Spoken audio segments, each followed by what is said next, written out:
Мектеп таңдау әр ата-ана үшін өте бір маңызды шешім. Біз қазақ немесе орыс мектебіне беру туралы біздің үйде бір үлкен бір тақырып тұрған еді, соны шеше алмай жүргенбіз. Сондықтан қазақ мектебіне береміз деп ойлап, қазақ мектебін іздестіре бастадық. Сонда қазір енді бір нәрсе іздесең ғаламторға жүгінетін заман ғой. Ғаламторда осындай бір мектеп бар екенін көрдім мен. Сонда іздестіре бастадым мектепті, кім құрған, қай кезде құрылған, басшылары кімдер деп дей келе таныса отырып, мектепті құрған адамдардың мектепті құру мақсатын, мектептің аты қалай берілгенін және мектептің директорының Forbes журналындағы үлкен репортажын оқыдым. Содан мектеп көңіліме қонған секілді болды. Сондықтан мектепке келген кезде біз осы біздің қазіргі мұғалімімізбен интервью өткіздік. Ол кісі маған еш қорқудың қажеті жоқ екенін, балаға қазақша үйрете алатынын айтты. Маған осы сөз көңіліме өте қонды, осы мұғалімнің мені сендіргендігі. Өйткені біздің үйдегі жанұядағы ұғымымызда бастауыш мектепте балаға мектептің атағынан немесе мектептің рейтингінен қарағанда бастауыш мектептегі беретін алғашқы мұғалімі өте маңызды деп есептеймін мен. Сондықтан егер мұғалім жақсы болса, балаға өте жайлы болады деп ойлаймын. Менің ұғымым солай, өмірлік өзімнің ұстанымым солай. Сондықтан мұғалім біздің өте көңілімізге қонды және жаңағы сенімді ұялатқаны, себебі мен үшін білімнен де маңыздысы баламның қазақша үйренгені болды. Үйрену жағдайы. Сондықтан мектепті біз осылай таңдадық, мектепке осылай келдік. Мектепті баста 3 қағида бойынша таңдадым. Біріншісі білім дұрыс болса деп, екінші жағынан үйге жақындығы, кішкентай бірінші сынып оқушысы болғандықтан тұруы бар дегендей. Үшіншісі бұл жаңағы онлайн оқуы, қазіргі мәселелерді ескере отырып, онлайн барса деген мектепті іздегем. 3 қағида. Офлайн, кешіріңіз. Офлайн не? Мектеп ашылғаннан кейін мен осында арнайы келдім. Мектептің директоры Олег Владимировичпенен танысып, мектепті түгел аралап, барлық класстарды,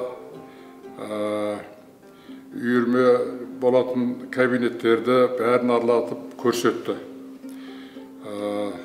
Баланың өркендеп өсуіне, келешегіне керек заттардың барлығы бар екен. Оның үстіне қазақ тілі мектебі. Ол бір. Екінші мектептің аты Шоқан Уәлиханов деп аталуының өзі бұл үлкен маған әсер етті. Шоқан Уәлиханов бары жоғы 29 жас өмір сүрген, 30-ға толмай қайтыс болды. Сол азғантай өмірінің ішінде бұл кісі үлкен ғылыми жетістіктерге жеткен, үлкен путешественник болды, жекангер, этнограф, филолог, осындай ғалым кісі болған. Бұл кісі мына Көкшетау облысында туып, бірінші жылдары 5 класты қазақ мектебінде оқыған. 5 класты. Солысы маған үлкен әсер етті.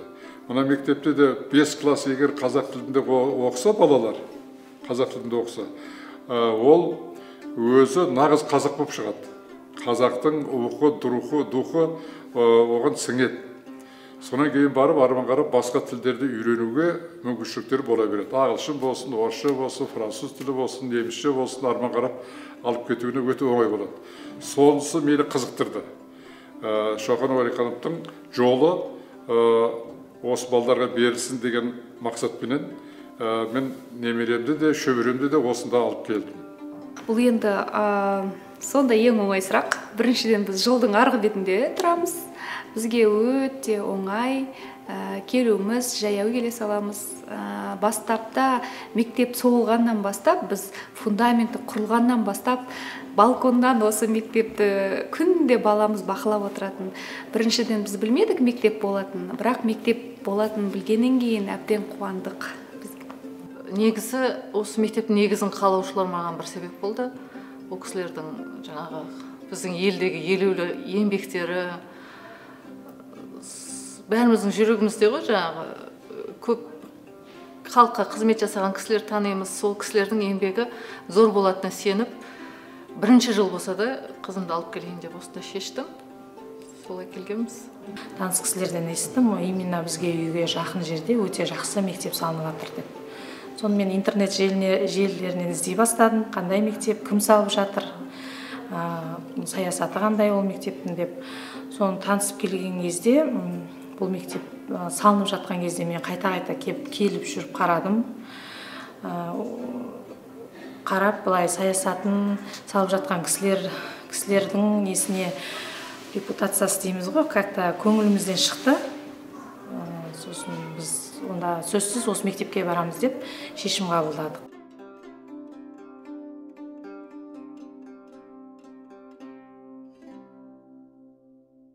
Ең бірінші біздің отбасымыз үшін ол қазақ тіліне өте жақсы көңіл бөлінген, сондай салт дәстүрді өте ұстанатын мектеп. Сосын енді қазіргі заманға сай өте жақсы, ұстаздары өте жақсы, жоғары деңгейде. Баламыз кішкене орыс тілде болатын бірінші сыныптан бастап. Әртүрлі мектепте бізде опыт болды, бірақ қазақ тілінде бала кішкене қазақ тілге ауысын деп сол мақсатпен келдік. Бір жылдың көлемінде біз өте ұстазымызға өте ризашылығымыз білдіреміз. Бала қазір оқиды, өз ойын білдіреді, мазмұнын айтады, тіпті шығарма жазады. Мектеп енді барлық үміттерімізді қанағаттандырып жатыр. Ойлаған талаптарымызға бәрі сай. Балалар сабақтан қайтқысы келмейді.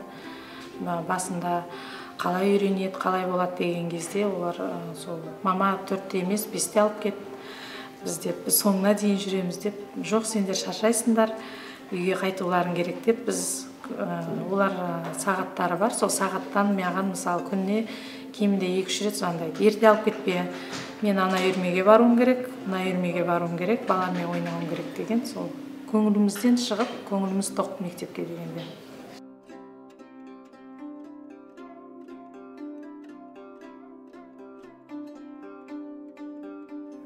Ең басында мен таңдаған кезде гончарное делоны таңдаған болатын, және робототехника.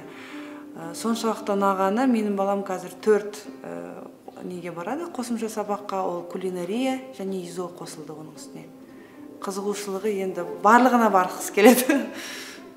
Ұлым таңғы 8-де келеді, кешкі 8:30-да әрең алып кетті мектептен. Волейбол, дене шынықтыру пәнін жақсы көредім, тренерді жақсы көреді, мұғалімді жақсы көреді. Үйде де жүріп, секіріп жүреді, жаңағы, ұнайды өзіне. Ең ұнаған жері, одан кейін таңертең телефонсыз, смартфонсыз кіреді ғой. Таңертеңнен кешке дейін бала тірі қатынасы бар, жаңағы жандармен кәдімгі ешқандай цифровой несіз қатынаста жүргенде өте қуанамын. Әрине керемет, волейбол бізде ең бастысы ұлында. Қызымда гончарное делоға барғысы келіп, расписаниясы онша не қылмады, бірақ театрға қатысып жүр, театр.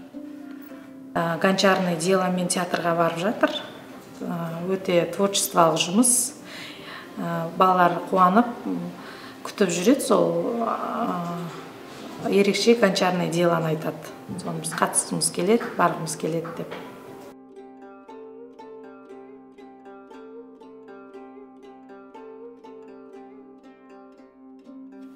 Қыз балам бірінші ұяң болатын, қазір ашылып, сондай жолдастарымен тез тіл табып, мектепке сондай жақсы көңілмен келеді. Және мектепте келмей қалса сағынады.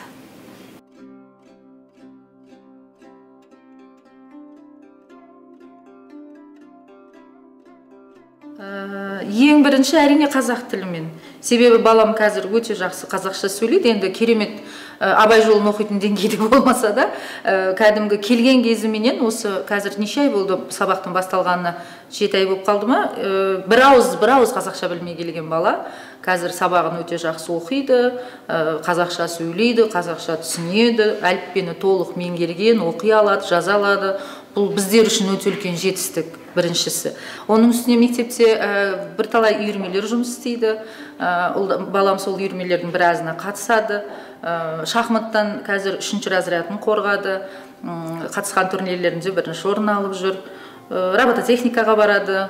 Бұлардың бәрі біз үшін үлкен жетістік, енді әлемдік деңгейдегі чемпионатта алмаса да. Қазіргі таңда бірінші жаңағы режим дейміз ғой, тәртібі түзелді десе болады. Одан кейін достары көбейді, бала ашылды. Басты жаңа айта кететін жағдай және оқу жылдамдығы өте жоғары қазір. Қазіргі мақтаналым. Мынау Арма менен Тамерлан екеуі. Мен бұндай жетістікке жетті деп ойлаған жоқ едім. Бұлар қазақша әнұранда айтқанда кәдімгі жүрегіңді елжіретіп жібереді. Онан кейін қазақтың тақпақтары, мен қазақпын дейтін не бар ғой әлгі қазақша айтылатын. Соны ұзақ өлеңді жаттап алған екеуі де. Соны жақсылап айтып береді. Онан кейін басқа ақындардың Олжас Сүлейменовтің өлеңін айналайын деген өлеңін жатқа айтады. Басқа үлкен ескі кісілердің енді даже мынау Омар Хайямды да бұлар жатқа айта береді. Бұлардың оған үйретуі, тәлім тәрбиесі соған жетіп тұрғанда қуанам. Сосын шахмат жақсы ойнайды. Өлең айталады, домбыра тарталады. Осының бәріне осы мектеп бұлардың қалыптасуына үлкен әсер етіп келе жатыр. Соған мен қуанам.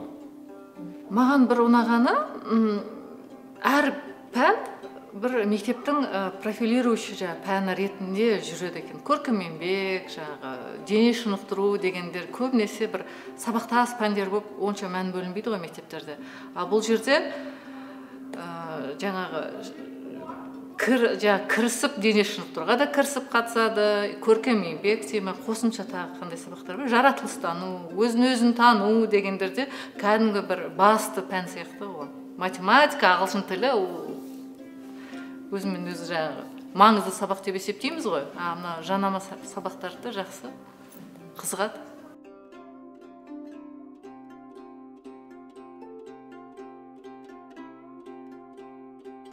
Ең бірінші біздің қуанатынымыз, баламыз мектепті өте ұнатып келеді. Себеп жаңа айттым, дайын болмай келген бала, біз жылай ма деп ойладық, түсінбей, жанындағы балалардан қалып кетіп, менің балам өзі жаңағы психологиялық тұрдан сабақтағанда сангвиник типіне жатады екен, мектепке келмей тұрып мен психологтарға да алып бардым. Сол кезде олар ортада гүл болғанды, ортада бүткіл концентрацияны сода болғанын жақсы көреді екен. Мен өте қорқам, балам қазақша білмейді, жанындағы балалар жақсы оқып, үлкен дайындықпен келген балалар бар мында деп айтты. Солардан қалып кетіп бармаймын деп жылайма деп. Жоқ, олай болған жоқ, мектебін өте жақсы көреді, сабақтан қалғысы келмейді. Бізге сол өте ұнайды. Балам сол тұрғыдан қарағанда мектебін жақсы көрген бала деген ол шынайы ғой, өтірік айта алмайды. Демек, мектеп оған көп нәрсе береді деген сөз. Бұл екеуі де мектепті өте жақсы көреді. Әсіресе өздерінің ұстазы Гүлзира Бейсенғалиқызы. Оны сол ұстаздарын үйде отырғанда да аузын тастамайды, жақсы көреді. Тур өзінің анасындай барлық сабақты да үйрету мәнеріне методикасы дейді ғой, соның бәрін айтып отырады. Қазақ тілін қалай үйрету, сонысын математикаға үйрету жағдайы. Онан кейін көркем жазу дейміз, чистописание дейді ғой. Соны бұлардың почеркісі жазуы қалыптаса бастады. Әдемі жазады қазір. Мінекей осының бәрін бұлар қуанышпенен, үлкен мақтанышпен айтып отырады үйде. Мен соған ырзашылығымды білдіремін. Бірінші қыркүйек күні білім күні келген кезде ең көзіне түскені мама өте әдемі деп айтты.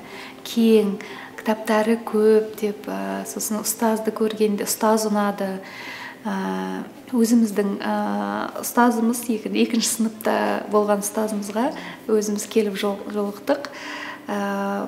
Балаға барлығы ұнады, барлық жағынан. Асханасы да, ұстаздары да, мектептің өзі ішкі және сырт келбеті де.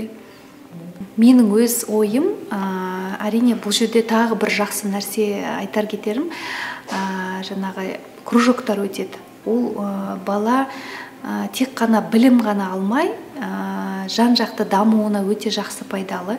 Мектепке не тілейміз? Біріншіден, мектеп жаңадан ашылғандықтан мектепке зор табыс тілейміз. Қазақстанның білім нарығындағы ең үлкен алпауыт, кәдімгі ғасырларға тарихы ұзайтын мектеп болсын деп тілейміз. Ең бастысы. Екіншісі, ақылды, әлемді бағындыратын шәкірттері көп болсын деп тілейміз. Неге келешекте бір Билл Гейтс, неге бір Илон Маск Қазақстанның баласы болмасқа? Сондықтан сондай шәкірттер болсын деп тілеймін мектепке. Тілектер бірінші қадам болғандықтан алар асуы көп болсын. Жаңа Қазақстан Республикасының көшбасшы мектептерінің бірі болсын деп тілеймін. Және де шетелге, шетелдік білім ала алатындай оқушылары көп болсын. Мақтанатындай. Енді жаңа мектеп болғандықтан осы мектепті ұйымдастырушы Рақышев деген кісі, мен соған рахметімді айтамын. Бір осы мектептің өзі орналасқан жерінің өзі бір жақсы таза жер. Осы зәулім осындай мектеп салу деген біздің балалардың келешегіне үлкен бір жол ашты. Үйірмелердің бәрі тамаша, әсіресе біздің жаңағы сабақ беретін мұғалімдеріміз өте ұнайды, пән жетекшілеріміз ұнайды. Енді мектеп жаңа басталған кезде түсінікті да, бір уақыт керек нәтиже көру үшін. Уақыт керек деп күтіп жүрдім, бірақ бүгінгі таңда мен қызымның, ұлымның жеткен жетістіктеріне өте ырзамын. Мен шетелде жүрсем де, қай жаққа барсам да университет аралауға, мектеп аралауға тырысамын. Демалам, сол қатарында әртүрлі агентствомен хабарласып, мектебіне, университетіне презентация, түрлі кездесулерді ұйымдастырып, келісіп аламын да барып көріп келем. Қанша жерде енді көп көрмесем де, бірақ сол көрген мектеп университеттен арасында біздің мектептің осындай тамаша болғаны өте қуаныштымын, ырзамын балдарым осында жүргеніне. Осындай мектеп көп болсын. Бәрі жақсы, мамандардың барлығы күнделікті жұмыс істейді, жетістіктермен біз интернет желісінен қарап отырамыз. Кейде өздері барлық сұрақтарды сондай профессионально жасап жауап береді, біз өзіміз алып қосарымызда аз болып қалады шыны керек. Мұғалімдермен бізде қарым-қатынас бар, барлық сұрақтарды олар шешеді, класс жетекшісі. Тек қана жарқын болашақ тілеймін мектепке, осы біздің үміт етіп отырған балаларымызға жақсы тәлім тәрбие білім берсе деп ниетпен қаламыз.